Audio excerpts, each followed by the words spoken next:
విజ్ఞప్తి చేస్తా ఉన్నాను.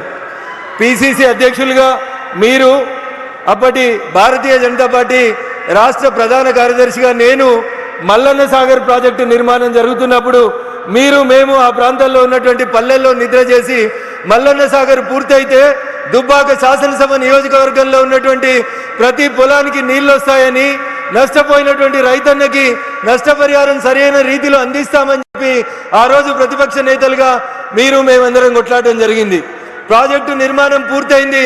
కానీ ఏ దుబ్బాక నియోజకవర్గం అయితే మల్లన్న సాగర్ 50 టీఎంసీల నీళ్లు కట్టడానికి భూమిని కోల్పోయిందో, ఆ దుబ్బాక శాసనసభ నియోజకవర్గంలో ఇంకా చాలా గ్రామాలకి కాలువలు రాలేదు, చెరువుల ద్వారా నీళ్లు అందించడం జరగట్లేదు. కాబట్టి దయచేసి ఈ 2 రిజర్వాయర్లకు సంబంధించినటువంటి అంశాన్ని ఇప్పుడు నేను మీకు ఒక రిప్రజెంటేషన్ ఇస్తా ఉన్న ముఖ్యమంత్రి గారు, హైదరాబాద్ వెళ్ళిన తర్వాత దయచేసి నీటిపారుదల శాఖ మంత్రితో మాట్లాడి మాకు ఈ 2 రిజర్వాయర్లకు సంబంధించినటువంటి నీటి కోస తీర్చాలని.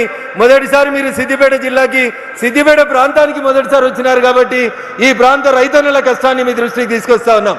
ఇకపోతే ఈరోజు కార్యక్రమం రైతన్నులకు సంబంధించిన కార్యక్రమం.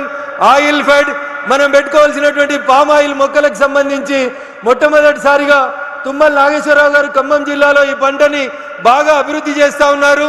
సిద్దిపేట ప్రాంతానికి ఈ పంటను తీసుకురావాలని చెప్పి గత ప్రభుత్వ హయాంలో కొన్ని చర్యలు తీసుకున్నప్పుడు రైతన్నలు భయపడి ముందుకు రాక ఈ ఫామ్ ఆయిల్ చెట్లు పెట్టుకోవడానికి ఇబ్బంది పడుతున్నప్పుడు నేను అప్పుడే కొత్తగా గెలిచినటువంటి దుబ్బాక శాసనసభ్యునిగా నాకు పూర్వీకుల నుంచి సంక్రమించిన 16 ఎకరాల వ్యవసాయ భూమిలో పామ్ ఆయిల్ సాగు చేయడంతో పాటు మా దుబ్బాక రైతన్నలందరినీ కూడా ఖమ్మం జిల్లా అశ్వరావుపేటకు పంపించి సిద్దిపేట జిల్లా రైతాంగం పామాయిల్ వైపు అడుగులు వేసే రీతి లోపల మేము రైతన్నలకు ఆ రోజు చేదోడు వాదోడుగా నిలబడ్డాం.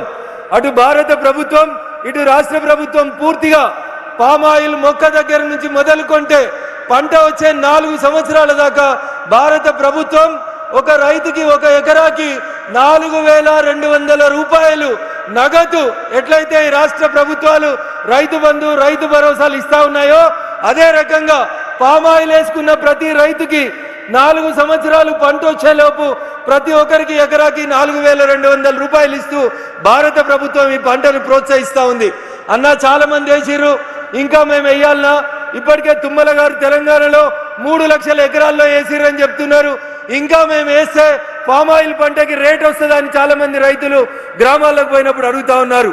దీనికి నక్కల భయం లేదు, కుక్కల భయం లేదు, అడవి పందుల భయం లేదు, అతివృష్టి భయం లేదు, అనావృష్టి భయం లేదు, దొంగలు ఎత్తుకపోరు. ఎవరు కూడా ఈ పామాయిల్ చెట్లను నాటినప్పుడు మనకి ఏ రకంగా అటు ప్రకృతి కానీ, ఇటు మనుషులు కానీ, అటు అడవి జంతువులు కానీ నష్టం చేయకుండా ఈ పంట అన్ని రకాలుగా సురక్షితంగా ఉంటుంది. కాబట్టి ఇంకా ఎంత వేసినా భారతదేశం 2014 నుంచి ఇంకా పామాయిల్ని దిగుమతి చేసుకునేటువంటి స్థితిలోనే ఉంది.